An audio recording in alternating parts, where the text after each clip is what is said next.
Hello friends, welcome to my channel Shail Sharma blogs. मैं हूं शैल शर्मा। आज करवा चौथ है। आप सबको करवा चौथ की बहुत बहुत बधाई। आइए हम भी ज्वाइन होते हैं पूजा में। विवाहित महिलाएं पति की दीर्घायु के लिए करवा चौथ व्रत रखती हैं। करवा चौथ दो शब्दों से मिलकर बना है। करवा यानी मिट्टी का बर्तन, चौथ यानी गणेश जी की प्रिय चतुर्थी। कहीं पर महिलाएं करवे में गेहूँ भरती हैं और इसके ढक्कन में चीनी। वहीं पर कुछ जगहों में एक करवे में जल और दूसरे में दूध भरा जाता है। इस दिन सुहागिनें भगवान शिव, माता पार्वती और कार्तिकेय के साथ साथ भगवान गणेश की पूजा करती हैं। व्रत को चंद्रमा के दर्शन और उन्हें अर्घ्य देने के बाद ही तोड़ा जाता है। हमारी बहनें पूजा के लिए बैठ चुकी हैं और ये देखिए पूजन सामग्री, जिसमें है नारियल, कच्चा दूध, पीला चावल, कुमकुम, पुष्प, घी का दीपक और चौकी पर लाल कपड़ा बिछाकर करवा माता की फोटो और एक करवे में जल और एक में दूध है। अब पूजा शुरू हो रही है। सबने अपना व्रत का दीपक जला लिया है। पंडित जी मंत्र पढ़कर सभी को व्रत का संकल्प करा रहे हैं, जिसके लिए सभी ने पान का पत्ता, पुष्प, हल्दी, सुपारी, पीला चावल और सिक्का हाथ में लिया है। आज तो मुख्य रूप से गणेश जी की पूजा होती है, जिसमें दूधी और पीला चावल जरूरी है। और हमारी बहनें सभी पूजन सामग्री लेकर आई हुई हैं। जो महिलाएं व्रत नहीं करती वो पूजा देखने और कथा सुनने आती हैं। पंजाबी कल्चर में इस व्रत में सास बहू को सरगी देती है। सरगी की थाली में मेवा, श्रृंगार का सामान, फल, मिठाई इत्यादि होता है। सरगी का अर्थ सुबह होने से पहले का भोजन, इसलिए इसे सूर्योदय से पूर्व खा लेना चाहिए।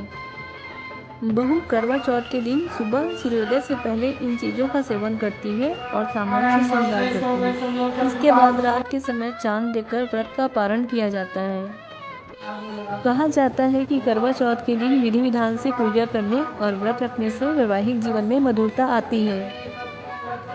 पंडित जी ने पूजा शुरू करवा दी है और अब हमारी बहनें पूजा में लीन हैं। देखिए, सबकी पूजा की थाली में फल, मीठा और एक जलता हुआ दीपक है और करवा में कच्चा दूध है। इस कच्चे दूध से हमें रात को चांद को अर्घ्य देना है और थाली में जो दीपक है उसे रात तक चांद के निकलने तक जला के रखना है और उससे चांद की पूजा करके पति की पूजा करनी है। आज हमारी बहनों ने निर्जला व्रत किया है, फिर भी कितनी खुश हैं। देखिए, जय हो नारी शक्ति की। सभी श्रृंगार सामग्री, फल, मिठाई इत्यादि माता को अर्पण कर रही हैं। अब पंडित जी से कथा सुनने के बाद 7 बार थाली घुमाने की परंपरा है। इसमें महिलाएं सुहागिनों वाले गीत गाती हैं। विशेष बात यह है कि सभी महिलाओं की थाली में एक दीपक होता है। इसी दीपक से पहले चंद्रमा की पूजा की जाती है, फिर सुहागिन महिलाएं अपने पति की आरती उतारती हैं और व्रत संपन्न करती हैं। इस परंपरा को किसी सुहागिन के द्वारा दूसरी सुहागिन को आशीर्वाद देने के रूप में जाना जाता है। करवा चौथ में एक प्रचलित कथा है जो कुछ इस प्रकार है। रानी वीरवती ने अपने पति के जीवन की सलामती और लंबी उम्र की प्रार्थना करते हुए करवा चौथ का कठोर व्रत रखा। दुर्भाग्यवश कमजोरी के कारण वह व्रत पूरा न कर सके। उस स्थिति में भाइयों ने व्यथित होकर उसका व्रत तोड़ने के लिए चंद्रोदय का भ्रम पैदा कर दिया। जैसे ही उसने अपना व्रत तोड़ा, उसे बहुत बुरा समाचार मिला।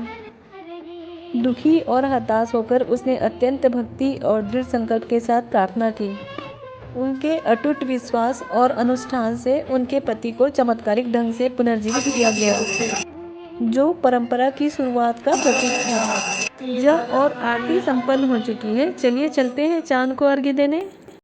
देखिए, हमारी बहन थाली का दीपक छलनी में रखकर कच्चे दूध से चांद को अर्घ्य दे रही है और उस छलनी से पहले चांद को देखकर चांद की पूजा करके फिर पति की पूजा कर रही है।